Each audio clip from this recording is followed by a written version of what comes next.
সুপ্রিয় দর্শক, এই মুহূর্তের সবথেকে বড় খবর। দর্শক, এবার কলকাতা পৌরসভার ভূমিকায় চরম ক্ষুব্ধ সুপ্রিম কোর্টের বিচারপতিরা, যাতে করে চরম অস্বস্তিতে পড়েছে কলকাতার মেয়র ফিরহাদ হাকিম। আর একেবারে চরম পর্যবেক্ষণ সুপ্রিম কোর্টের বিচারপতিদের। দর্শক, আপনারা জানেন সামনেই 2026-এর বিধানসভা নির্বাচন। আর এই নির্বাচনকে কেন্দ্র করে দিন দিন রাজ্য রাজনীতি একেবারে উত্তপ্ত হয়ে উঠছে। আর এই আবহে লন্ডন সফরে গিয়েছে মুখ্যমন্ত্রী মমতা ব্যানার্জি। আর মুখ্যমন্ত্রী মমতা ব্যানার্জির লন্ডন সফরকে ঘিরেও একাধিক বিতর্ক দেখা দিয়েছে রাজ্য রাজনীতিতে। আরজিকর কাণ্ড নিয়ে মুখ্যমন্ত্রী মমতা ব্যানার্জিকে লন্ডন সফরে গিয়েও প্রশ্নের মুখে পড়তে হয়েছে। শুধু তাই নয়, মুখ্যমন্ত্রীকে বিক্ষোভও দেখিয়েছে এসএফআইয়ের ছাত্র সংগঠন এবং একের পর এক প্রশ্নে জর্জরিত হয়েছেন রাজ্যের মুখ্যমন্ত্রী মমতা ব্যানার্জি। আর এই আবহে কলকাতা পৌরসভার ভূমিকায় একেবারে অসন্তোষ প্রকাশ করলেন সুপ্রিম কোর্টের বিচারপতিরা এবং দিলেন রাজ্যকে চরম হুঁশিয়ারি। আর এতে করে বিপদ বাড়তে চলেছে কলকাতার মেয়র ফিরহাদ হাকিমের। দর্শক, আপনারা জানেন এই রাজ্যের একাধিক দুর্নীতি ইস্যুতে কঠোর পদক্ষেপ নিয়েছে কলকাতা হাইকোর্টের বিচারপতিরা। শিক্ষক নিয়োগ দুর্নীতি থেকে শুরু করে কয়লা পাচার, গরু পাচার, রেশন দুর্নীতি, প্রত্যেকটা মামলাতেই কলকাতা হাইকোর্টে গলাধাক্কা খেয়েছে রাজ্য। এমনকি আরজিকর কাণ্ডে মহিলা চিকিৎসকের মৃত্যুর ঘটনাতেও সিবিআই তদন্তের নির্দেশ দিয়েছিলেন কলকাতা হাইকোর্টের প্রধান বিচারপতি টি.এস. শিবাজ্ঞানাম। সরকারি কর্মচারীদের ন্যায্য অধিকার ডিএর মতো গুরুত্বপূর্ণ মামলায় কলকাতা হাইকোর্টে পরপর 3 বার হেরেছে রাজ্য সরকার। আর এই প্রত্যেকটা মামলাকে চ্যালেঞ্জ করেই সুপ্রিম কোর্টের দ্বারস্থ হয়েছে রাজ্য। আর এই আবহে কলকাতা পৌরসভার একটি গুরুত্বপূর্ণ মামলা উঠেছিল সুপ্রিম কোর্টের বিচারপতিদের এজলাসে। আর তাতেই রাজ্যকে একেবারে তুলোধনা করলেন সুপ্রিম কোর্টের বিচারপতিরা। স্পষ্ট জানিয়ে দিলেন বিচারপতিদের সাথে চালাকি করবেন না। ঠিক কি হয়েছে আজ সুপ্রিম কোর্টে দর্শক দেখুন।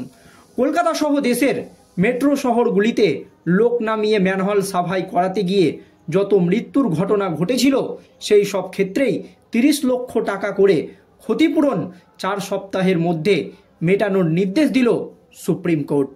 দর্শক, আপনারা জানেন কলকাতা, দিল্লি, হায়দ্রাবাদ এবং বেঙ্গালুরু শহরের জমা দেওয়া হলফনামায় অসন্তোষ প্রকাশ করল দেশের শীর্ষ আদালত। এই শহরগুলির পৌরসভাগুলি অত্যন্ত চালাকির সঙ্গে লেখা হলফনামা জমা দিয়েছে বলে মনে করছে শীর্ষ আদালত। আদালতের সঙ্গে চালাকি করে, বুদ্ধি করে হলফনামা জমা দিয়েছে কলকাতা সহ একাধিক পৌরসভা। আর সেই চালাকি কিন্তু ধরে ফেলেছে সুপ্রিম কোর্টের বিচারপতিরা। দর্শক, আপনারা জানেন কিছুদিন আগেই ম্যানহোল পরিষ্কার করতে নেমেছিল কিছু বাসিন্দা কলকাতা পৌরসভায়। আর সেই ম্যানহোল পরিষ্কার করতে গিয়ে 5-6 জন সাধারণ নাগরিকের মৃত্যু হয়, যা ঘিরে রাজ্য রাজনীতি একেবারে উত্তপ্ত হয়ে ওঠে। প্রশ্নের মুখে পড়ে কলকাতার মেয়র ফিরহাদ হাকিম। আর এবার এই নিয়ে অসন্তোষ প্রকাশ করল সুপ্রিম কোর্টের বিচারপতিরা।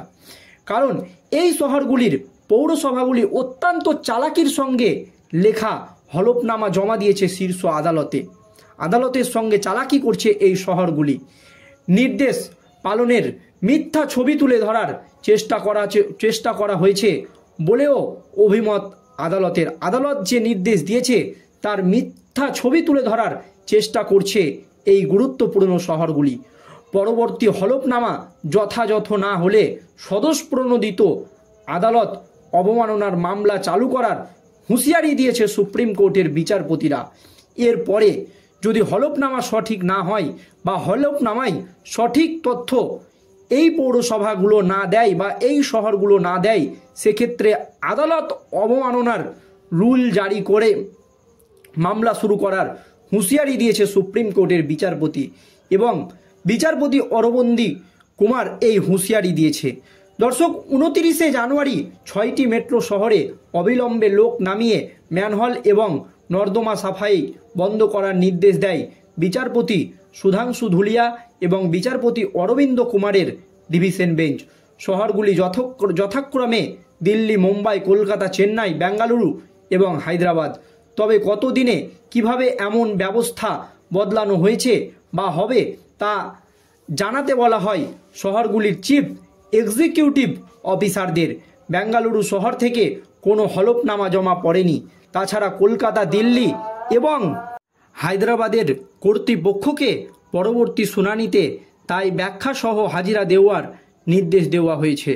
সেই সূত্রে জমা পড়া হলফনামায় অসন্তুষ্ট আদালত। কলকাতা পৌরসভা সহ কলকাতা মেট্রোপলিটন ডেভেলপমেন্ট অথরিটি এলাকায় কি করে এখন লোক নামিয়ে ম্যানহোল সাফাই ও নর্দমার পরিষ্কার করা হচ্ছে তার ব্যাখ্যা রাজ্যের মুখ্য সচিবকে পেশ করতে বলেছে সুপ্রিম কোর্টের বিচারপতিরা।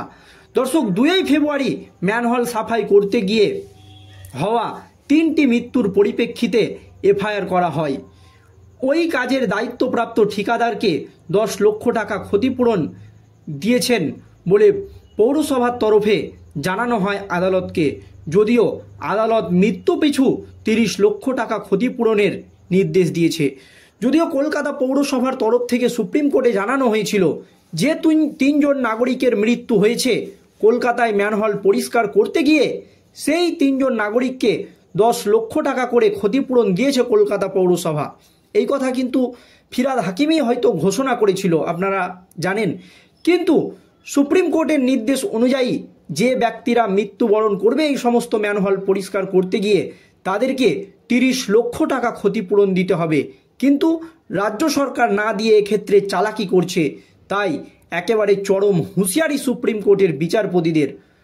কলকাতা সহ দেশের মেট্রো শহরগুলিতে লোক নামিয়ে ম্যানহোল সাফাই করতে গিয়ে যত মৃত্যুর ঘটনা ঘটেছিল সেই সব ক্ষেত্রেই 30 লক্ষ টাকা করে ক্ষতিপূরণ 4 সপ্তাহের মধ্যে মেটানোর নির্দেশ দিল সুপ্রিম কোর্ট। তারপরই একেবারে স্পষ্ট পর্যবেক্ষণ সুপ্রিম কোর্টের যে 30 লক্ষ টাকা করে ক্ষতিপূরণ দিতে হবে এবং 4 সপ্তাহের মধ্যে ওই ক্ষতিপূরণ মিটিয়ে দিতে হবে। কলকাতা, দিল্লি, হায়দ্রাবাদ, বেঙ্গালুরু শহরের জমা দেওয়া হলফনামায় অসন্তুষ্ট দেশের শীর্ষ আদালত। এই শহরগুলির পৌরসভাগুলি অত্যন্ত চালাকির সঙ্গে লেখা হলফনামা জমা দিয়েছে বলে মনে করেছে দেশের শীর্ষ আদালত। নির্দেশ পালনের মিথ্যা ছবি তুলে ধরার চেষ্টা করা হয়েছে বলেও অভিমত আদালতের। পরবর্তী হলফনামায় যথাযথ না হলে স্বতঃপ্রণোদিত আদালত অবমাননার রুল জারি করার হুঁশিয়ারি দিয়েছেন সুপ্রিম কোর্টের বিচারপতি সুধাংশু ধুলিয়া এবং বিচারপতি অরবিন্দ কুমারের ডিভিশন বেঞ্চ। এই নিয়ে কিন্তু বিপদে পড়তে পারে কলকাতার মেয়র ফিরহাদ হাকিম। দর্শক, এই নিয়ে আপনাদের মতামত অবশ্যই ভিডিওর কমেন্ট বক্সে জানাবেন। ধন্যবাদ।